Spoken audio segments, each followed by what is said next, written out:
The great meeting hall of Nexus Prime stretched up into the darkness like a mountain made of crystal. Floating platforms hung in the air, each one holding different alien species from across the galaxy. Some looked like giant insects with wings that sparkled. Others were tall and thin like walking trees. A few glowed with their own light, making the air around them shimmer. Captain Taeho Kim stood on the smallest platform near the bottom. His dark uniform looked plain next to all the colorful aliens around him. Next to him, Dr. So-Min Park held a datapad with shaking hands. Admiral Woo Jin Lee kept his face calm, but his eyes were hard as stone. They were the human team at the Galactic Prosperity Council. For 30 years, Earth had been part of this group. 30 long years of being treated like children who needed to be watched. The humans are too young, the tall blue aliens would say. They fight too much, the floating jellyfish creatures would whisper. They cannot be trusted with important things, the rock-like beings would rumble. Taeho had heard it all before.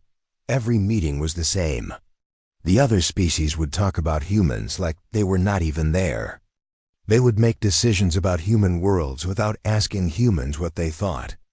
They would take human ideas and call them their own. But today felt different.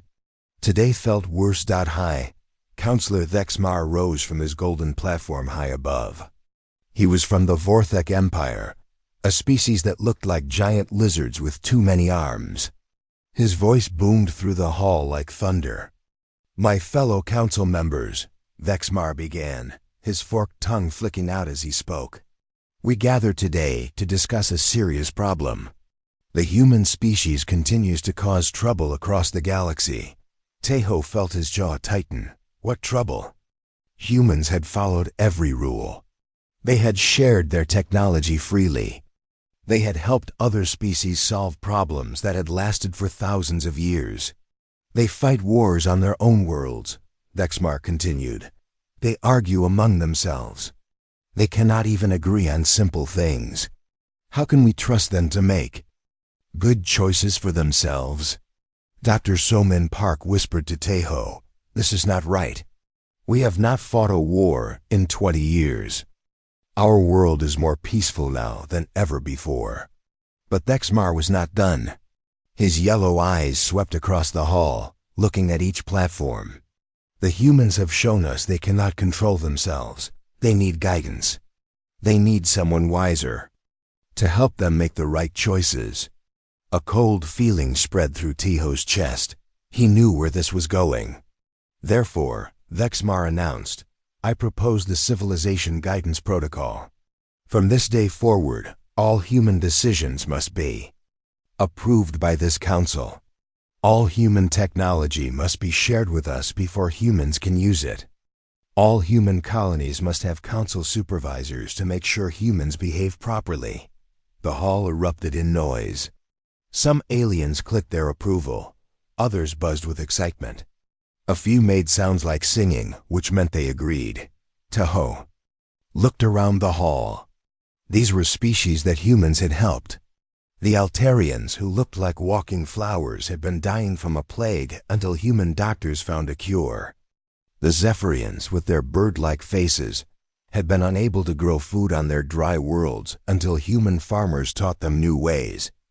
The Ethereal Collective, ancient beings made of light and energy, floated silently in their high platform. They were older than most stars, but even they used human-made computers to think faster. None of them spoke up for humanity. "We will now vote," Vexmar declared. "All in favor of the Civilization Guidance Protocol." Lights began to glow across the hall. Green lights meant yes. Red lights meant no. Yellow lights meant abstain, not voting either way. Green lights filled the darkness like stars. Platform after platform glowed green. Species that had smiled at human ambassadors for decades now voted to put chains on humanity. Taeho watched the numbers appear on his screen. 783 votes for the protocol. Only 64 votes against. The rest abstained, too scared or too uncaring to defend the humans who had helped them. The human platform was silent. Their 3 red lights looked tiny and alone in the sea of green. "The vote passes," Vexmar announced with satisfaction in his voice. "The humans will be placed under our guidance for their own good and the good of the galaxy." For a moment, nobody moved. The hall was quiet, except for the soft humming of the floating platforms. Then Tejo stood up. He was not a tall man, and his voice was not loud. But something in the way he moved made the entire hall turn to look at him. Even the ancient ethereals shifted their glowing forms toward the small human platform. 30 years, Tejo said. His voice was calm and clear. "For 30 years we have sat in this hall. We have listened to your wisdom. We have followed your rules. We have shared everything we had with you." He picked up a small device from his desk and held it up. "This quantum processor makes your computers work 10 times faster. We gave it to you freely." He picked up another device. "This atmospheric cleaner has saved millions of lives on polluted worlds. We shared the plans with everyone." So Min Park stood up next to him, then Admiral Lee. The 3 humans looked small on their tiny platform, but they stood straight and proud. "We came here seeking friends," Tejo continued. "We wanted to be part of something bigger than ourselves. We wanted to help make the galaxy a better place." His eyes swept across the hall, looking at species after species. "But you never saw us as equals. You saw us as children who needed to be controlled. You saw us as servants who should be grateful for your attention." Tejo began to pack his papers into his bag, so Min Park closed her data pad. Admiral Lee folded the human flag that had hung behind their platform for 30 years. "We offered you partnership," Tejo said, still speaking in that calm, quiet voice that somehow reached every corner of the Great Hall. "Instead, you offer us chains wrapped in silk ribbons. You want to guide us? You want to supervise us? You want to control every choice we make?" He shouldered his bag and looked up at Vexmar's golden platform high above. "We respectfully decline." The hall exploded in noise. Aliens clicked, buzzed, roared, and sang in confusion and anger. How dare the humans refuse? How dare they reject the Council's wisdom? But Tejo was not finished. "The human delegation withdraws from this council, effective immediately," he announced. "We will no longer participate in these meetings.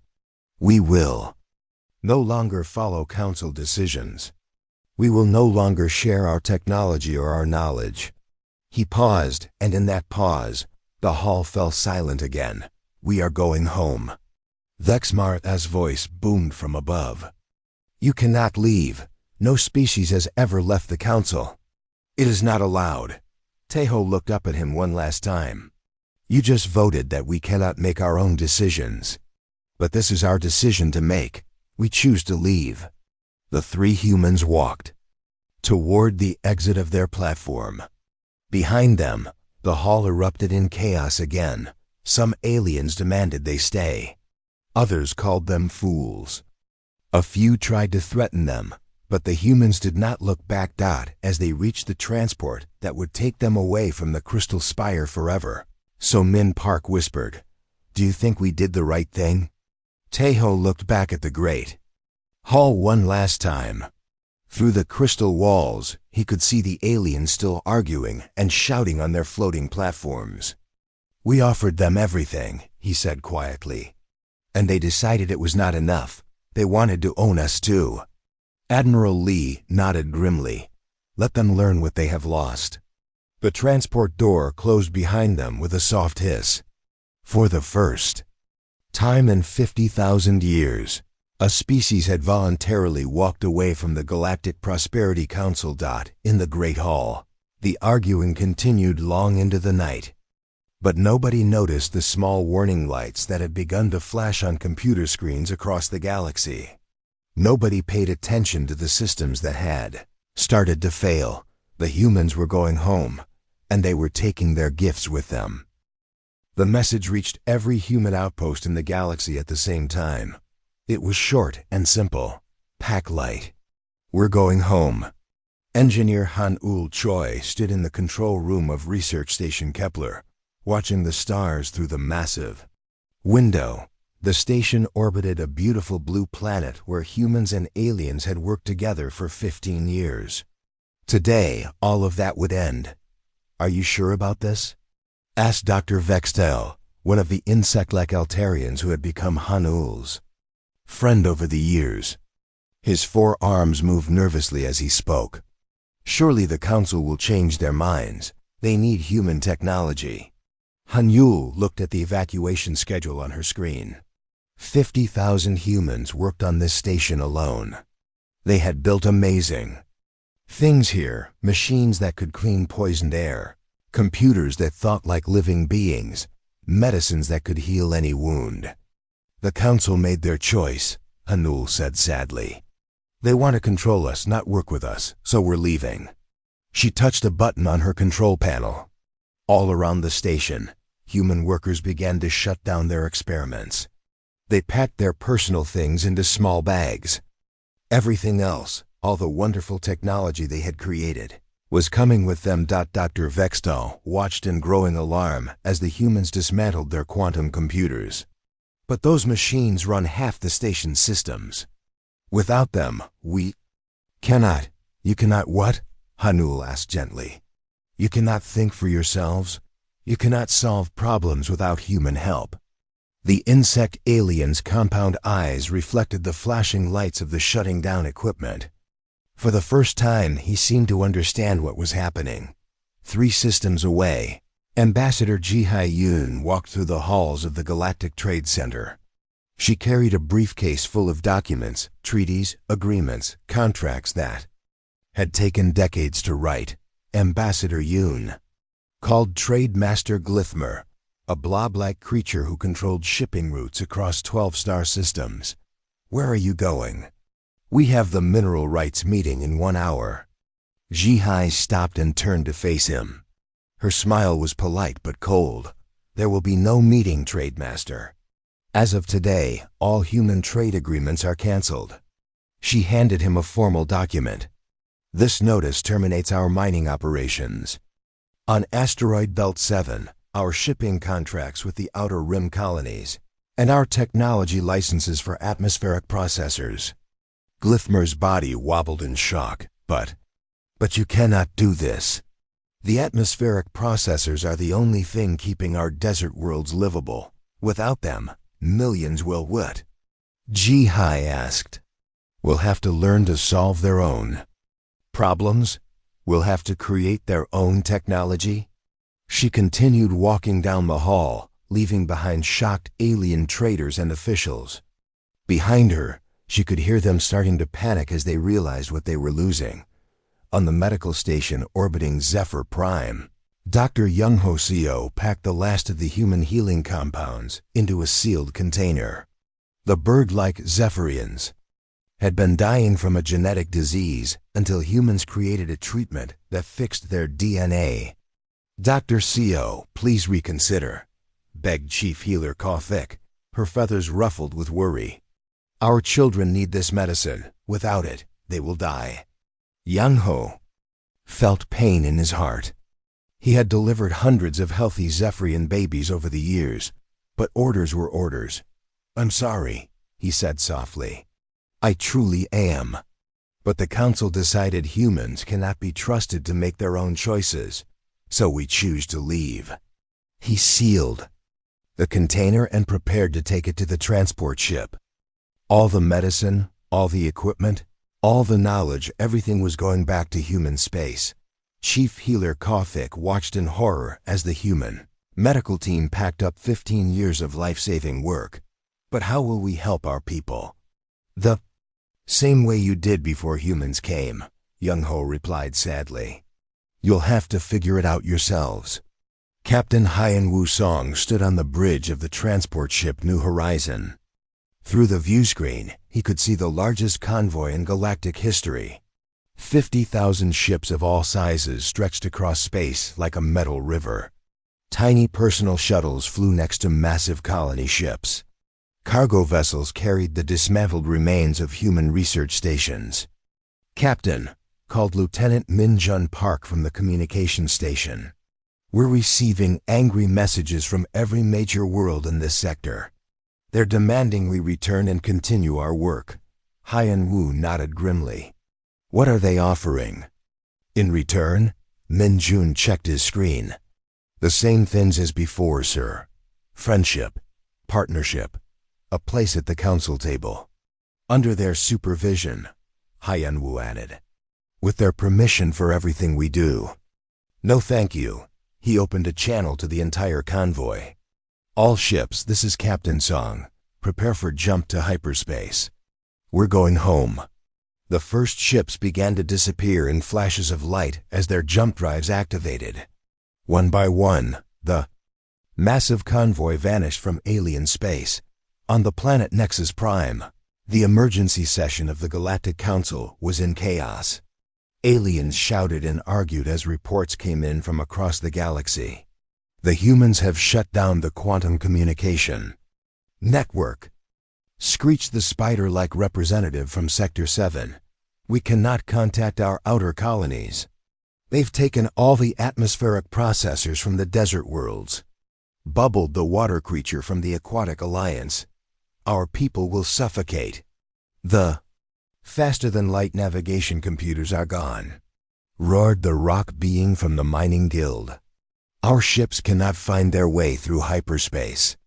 High Counselor Thexmar pounded his staff on the floor. "Silence! This is temporary madness. The humans will return when they realize they need us more than we need them." But deep in the Crystal Spire, the ancient computers that ran the Council's most important systems began to flash warning lights. Systems that had worked perfectly for decades were starting to fail. The Ethereal Collective, beings of pure energy who rarely spoke, sent a message that appeared on every screen in the hall. "Error. Human subsystems offline. Critical functions failing." Meanwhile, in a secret military base hidden in an asteroid field, General Sup Jin Kang watched the evacuation progress on a massive holographic display. Red dots showed human positions leaving alien space. Green dots showed the convoy ships heading toward the border of human territory. "General," reported Colonel Hai Jin Cho, "the aliens are starting to realize how much they depended on our technology. Some are demanding we return. Others are threatening to use force." General Kang's expression was grim. "And what do our deep space sensors show?" Colonel Cho touched her control panel. The holographic display changed to show the edge of the galaxy. Far beyond the known systems, dark shapes moved in the emptiness between stars. "The containment barriers are holding for now," she reported. "But without our ships patrolling the outer dark, the things we've been keeping out there might start to notice." The general nodded slowly. For 50 years, human ships had quietly patrolled the galaxy's edge. They had fought battles that no other species knew about. They had kept horrors contained that would drive aliens mad just to look at them. "How long before the barriers fail completely?" he asked. "Without maintenance?" 6 months, maybe less. General Kang looked at the display, showing the alien worlds. Soon, very soon, they would learn what humans had been protecting them from. But first, they would learn how much they had depended on human technology for their everyday lives. Back on Research Station Kepler, Hanul Choi took one last look around the control room.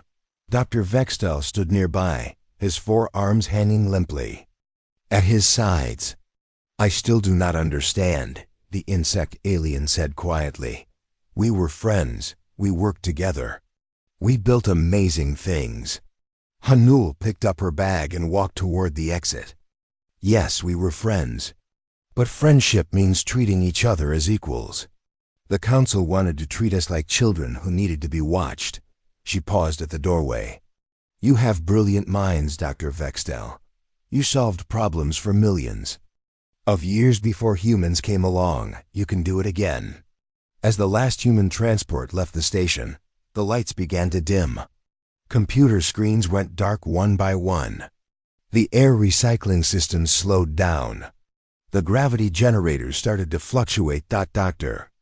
Vextel realized with growing horror that his people had forgotten how to maintain their own technology. They had become dependent on human knowledge, human innovation, human problem-solving. Across the galaxy, the same realization was dawning on world after world. The humans hadn't just been participants in galactic civilization. They had become its foundation. And now that foundation was gone. 3 months had passed since the humans left. Counselor Prime Velthor of the Ethereal Collective floated in the emergency session chamber, his energy form flickering with worry. Around him, representatives from 800 species argued and shouted. In panic. The great crystal hall of Nexus Prime was darker now. Half the lights had failed, and no one knew how to fix them. The floating platforms wobbled because the gravity controls were breaking down. The air smelled stale because the cleaning systems had stopped working properly. Order, order, shouted High Counselor Vexmar, but his voice was weaker than before. The Vorthek Empire was having problems too. Their ships could barely navigate between stars without human computers. Veltha, ancient voice, echoed through the chamber like distant thunder. My fellow council members, we must face the truth. The humans were not just part of our civilization. They were holding it together. A wave of angry sounds filled the hall. The spider creatures clicked their displeasure. The blob-like traders gurgled in protest. The rock beings rumbled their disagreement. Impossible, screeched Ambassador Zixtel. From the insectoid hive, we are advanced species. We have existed for millions of years. We do not need primitive humans. But even as she spoke, the lights above her platform flickered and went out completely. On the human fortress world of New Terra, Chief Analyst Seongnin Ko sat in a comfortable chair, watching the alien communications through intercepted signals. His screens showed the chaos spreading across the galaxy. Look at this, he said to his assistant, pointing at a report from the Altarian flower worlds. Their children are getting sick again. The human medicine has run out, and they can't make more. Another screen showed the desert worlds of the Zephyrian Alliance. The atmospheric processors are failing. The air is getting too thin to breathe. They're asking for emergency help. A third screen displayed the mining operations in the outer rim. The navigation computers have crashed. Ships are getting lost in hyperspace. Some haven't been heard from in weeks. Seongmin's assistant, Dr. Yoon-ji Lee, shook her head sadly. They never bothered to learn how any of it worked. They just used what we gave them. Worse than that, Seongmin replied.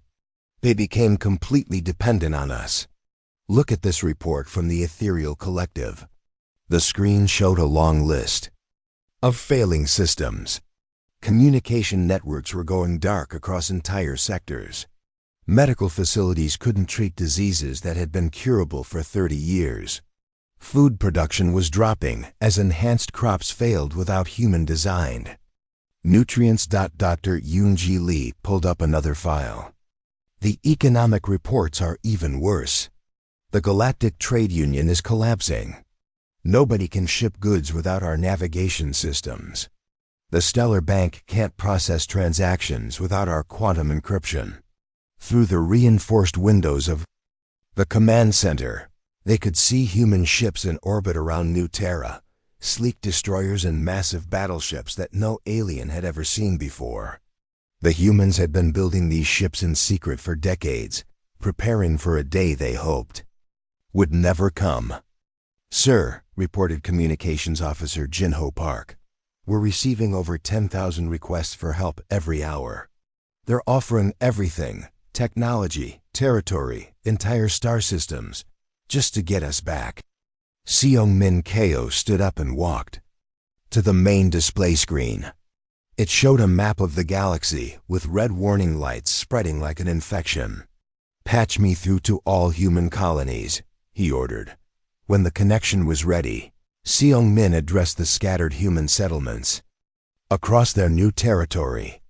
Citizens of humanity, the situation in alien space is getting worse every day. But remember, we didn't cause this. We simply stopped fixing their problems for them." He paused, looking at the spreading chaos on the galactic map. They had thousands of years to learn how to take care of themselves. Instead, they chose to depend on us. That was their choice, not ours. Back in the alien council chamber, Prime Velther was trying to restore order. The ancient being had lived for 100,000 years, but he had never seen anything like this crisis. "We must accept reality," his energy voice whispered through the hall. "Every major system in our civilization has human technology at its core. Our computers think with human algorithms. Our medicines use human compounds. Our ships navigate with human programs." Trademaster Glythmer, the blob creature, wobbled forward on his platform. "But surely we can reverse engineer their technology. We can figure out how it works." Dr. Kexmore, the chief scientist from the Crystal Worlds, made a sound like breaking glass. "Impossible. Human technology is too advanced. They think in ways we do not understand. They see connections we cannot see. Then we must force them to return," roared General Thakor from the warrior clans. "We have armies, we have weapons, we can make them help us." But even as he spoke, everyone knew it was empty talk. The few alien ships that had tried to enter human space had simply disappeared. No wreckage, no distress signals, no trace at all. Prime Velther's energy form dimmed with sadness. "We offered them partnership, but we treated them as servants. We promised them equality, but we demanded their submission. We said we valued their contributions, but we tried to control their choices." The chamber fell silent. For the first time in 50,000 years, the Galactic Council had no idea what to do. "There's something else," Velther continued, his voice barely audible. "Our deep space monitoring stations have detected movement ... in the outer dark. Things that should not be there. Things that have been quiet for millennia are starting to stir." A chill ran through the chamber. Even the youngest species knew the old stories about the things that lived in the empty spaces between galaxies. The horrors that older civilizations had faced and barely survived. "What are you saying?" whispered Ambassador Yileth from the ocean. "Worlds," Velther's energy form flickered like a dying candle. "I'm saying that perhaps the humans weren't just taking care of our technology. Perhaps they were taking care of other things ... as well." The chamber erupted in terrified sounds. But this time, it wasn't anger or argument. It was the sound of beings who were finally beginning to understand the true scope of what they had lost. In the darkness between stars, ancient things that had slept for eons began to wake up. They had been kept at bay for so long that most species had forgotten they existed. But the humans remembered. The humans had been standing guard, and now the guards were gone. Emergency Coordinator Kunya Lim stood in the communications center of New Terra, watching the flood of desperate messages from across the galaxy. The holographic displays showed hundreds of alien ships gathering at the edge of human space, all of them begging for help. "Coordinator Lim," reported Lieutenant Dong Hyen Cho, "we have another delegation from the Altarian Trade Federation. They're offering us complete control of their shipping lanes in exchange for medical supplies." Kyung Jia shook her head. "Same answer as before. Polite refusal, no negotiations."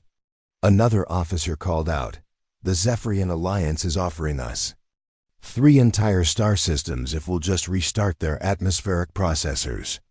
"Refused," Kyung Ye replied firmly. The offers were getting more desperate every day.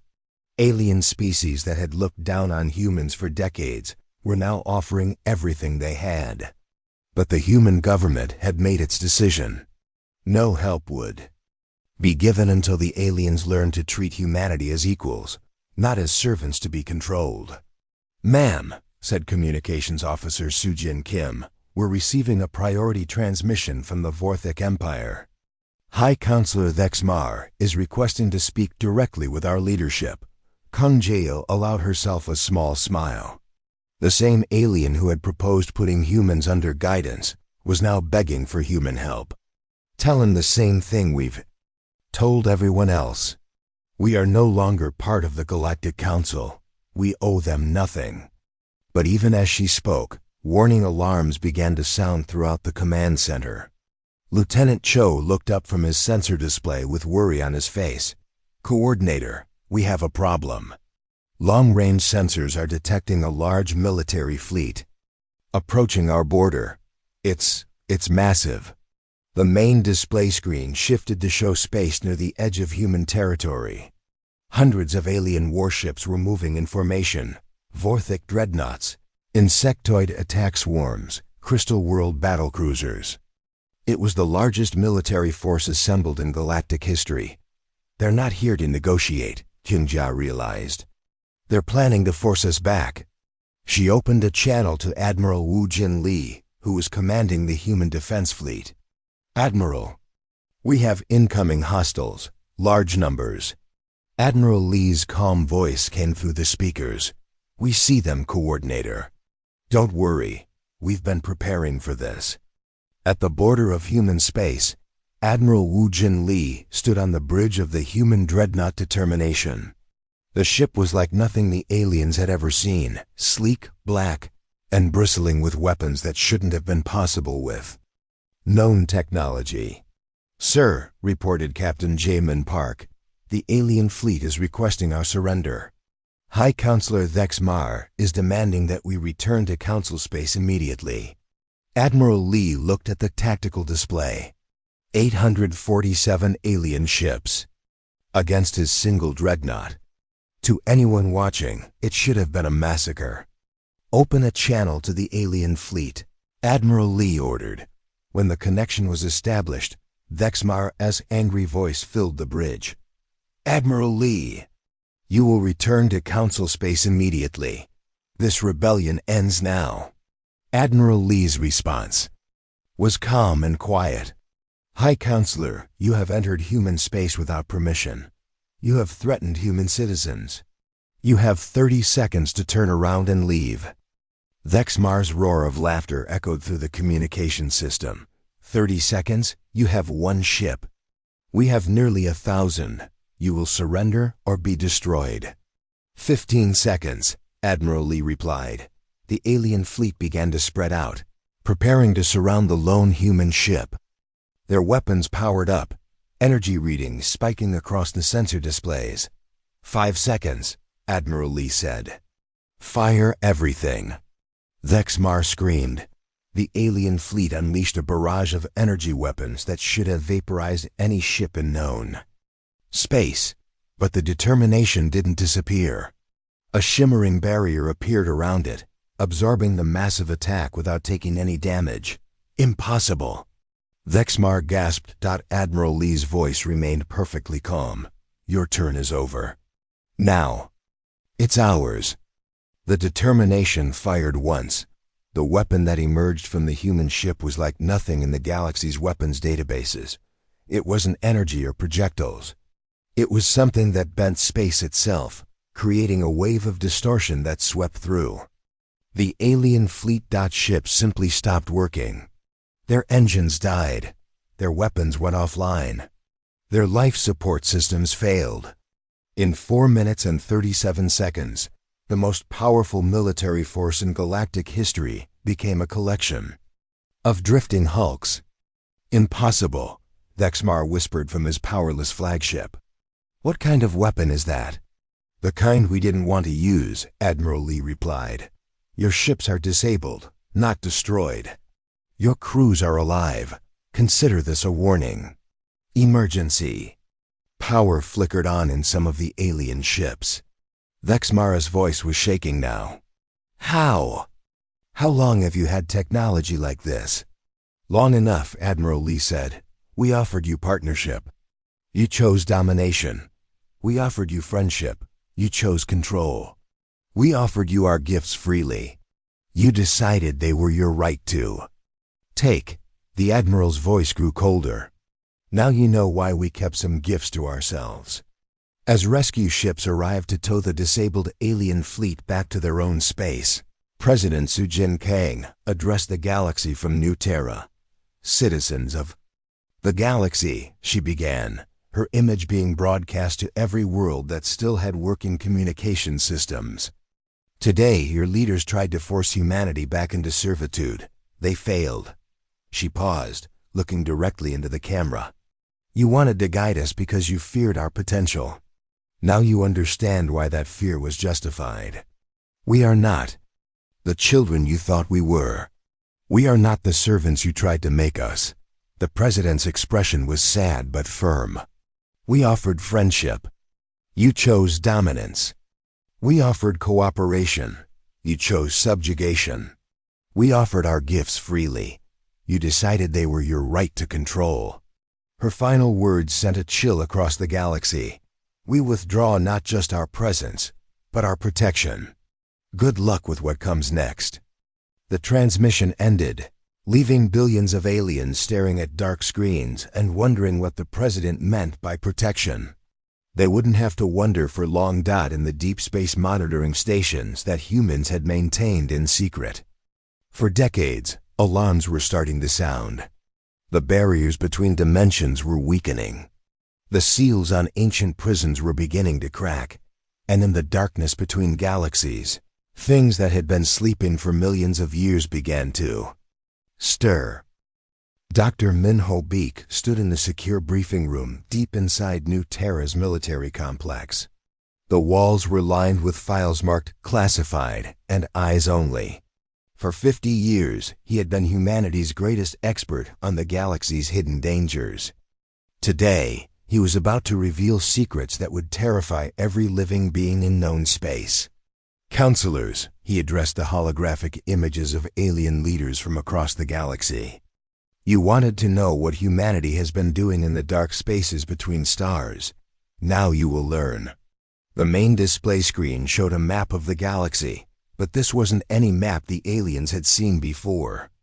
Dark red zones marked areas where reality itself was unstable. Pulsing yellow dots showed the locations of ancient prison worlds. Black lines traced the paths of things that should not exist. For the past 50 years, Dr. Minho Beek continued, humanity has been fighting a secret war. Not against other species, but against threats that would destroy all life in the galaxy. High Counselor Thexmar, still recovering from his fleet's humiliating defeat, spoke from his damaged flagship. What threats? We have sensors across the galaxy. We would know if there were dangers. Dr. Minho Beek's expression was grim. Your sensors cannot detect these things. They exist in dimensions you cannot perceive. They are older than your oldest civilizations, and they hunger for something you cannot imagine. The display screen changed to show a region of space that appeared completely empty. The void devourers of the Andromeda Rift, Dr. Beek explained. They consume not just matter, but the very concept of existence. Entire star systems don't just die when they arrive. They are erased from reality itself. Prime Velther of the Ethereal Collective flickered with worry. We have never heard of such beings. Because we made sure you never had to, Dr. Beek replied. Human ships have been keeping them contained for decades. Every month, we fight battles at the edge of known space to prevent them from breaking through. The screen showed another region, this one near the galactic core. The machine consciousness. That turns star systems into computational matrices. It transforms entire worlds into thinking machines, processing calculations that would drive organic minds insane. Ambassador Yileth from the ocean worlds made a sound like waves crashing. This cannot be real. Why would you hide such dangers from us? Dr. Beek looked at her with something like pity. Because you would panic. Because you would demand we solve the problem for you. Because you would try to control how we dealt with threats you cannot understand. The display changed again, showing the dark matter streams that flowed between galaxies. The hunger that lurks in dark matter. It feeds on consciousness itself. When it arrives in a system, every thinking being simply stops. Their bodies remain, but their minds are consumed. Captain Jae-Sung Park, commander of humanity's Deep Space Monitoring Network, stepped forward. As of this morning, all human Guardian fleets have been recalled to our own territory. The barriers we maintained are failing. The seals we placed on ancient prisons are breaking. The alien counselors stared in growing horror as the implications became clear. The first sign appeared 3 days ago, Captain Park continued. The Kepler sector went dark. Not destroyed, converted. Something from outside our dimension has claimed it. The display screen showed long-range sensor readings. From the Kepler sector, where there had once been stars and planets, now there was something that hurt to look at. A twisted space where the laws of physics no longer applied. The Zephyrian homeworld reported reality instability yesterday, Dr. Beak added. Time flows backward in some regions. Gravity points in directions that don't exist. Their people are calling it the work of evil spirits. Trademaster Glyphmer's blob-like form quivered with terror. But surely these are isolated incidents. Surely we can contain them. Dr. Beak shook his head. These entities have been kept at bay only by constant vigilance. Human ships patrol the dimensional barriers. Human technology maintains the quantum locks. Human minds understand the mathematical principles needed to fight them. And now, whispered Prime Velther, now, you're on your own. The holographic display showed the galaxy as it truly was, not the peaceful, civilized space the aliens thought they knew, but a tiny island of light surrounded by horrors beyond imagination. The dark spaces between stars writhed with things that had been waiting for millions of years. We tried to tell you, Dr. Beak said quietly. In our first meetings with the Council, we warned you about the things we'd encountered. You dismissed our reports as primitive superstition. High Counselor Thexmar's voice was barely a whisper. The Vorthik Empire has ancient legends, stories of the time before, when darkness ruled the stars. Your legends are memories, Dr. Beak confirmed. The last time these entities broke free, they nearly destroyed all life in the galaxy. It took the combined effort of every species to barely contain them. Most civilizations were wiped out completely. Captain Park activated another display. Our deep space sensors are detecting massive movement in the outer dark. The barriers are failing faster than we expected. We estimate you have perhaps 6 months before the first major breakthrough. The alien counselors sat in stunned silence. Everything they thought they knew about their galaxy was wrong. They weren't the advanced, superior species they believed themselves to be. They were children playing with toys they didn't understand, protected by guardians they had tried to enslave.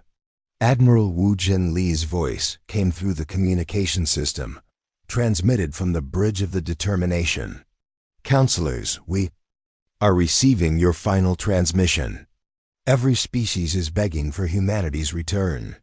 You offer us complete autonomy, control of the Council, entire star systems.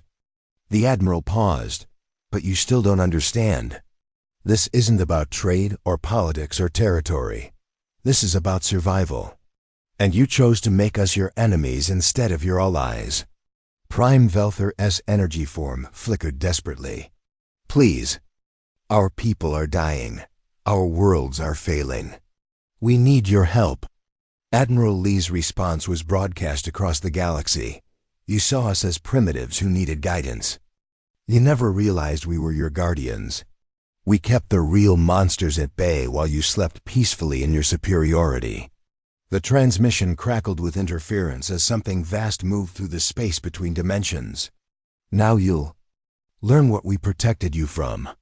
The things that are coming don't care about your politics or your prejudices. They don't want to rule you or enslave you. Static filled the communication as reality itself began to bend around the approaching horrors. Admiral Lee's final words were barely audible.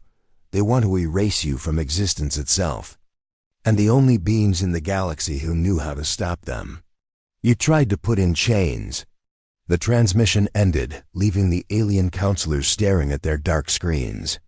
In the distance, impossibly far away, but somehow getting closer, something vast and hungry stirred in the darkness between galaxies. The true horror wasn't that humanity had walked away from the Galactic Council. The true horror was what humanity's absence had awakened. And now, with their guardians gone and their protectors departed, the galaxy would face the ancient darkness alone.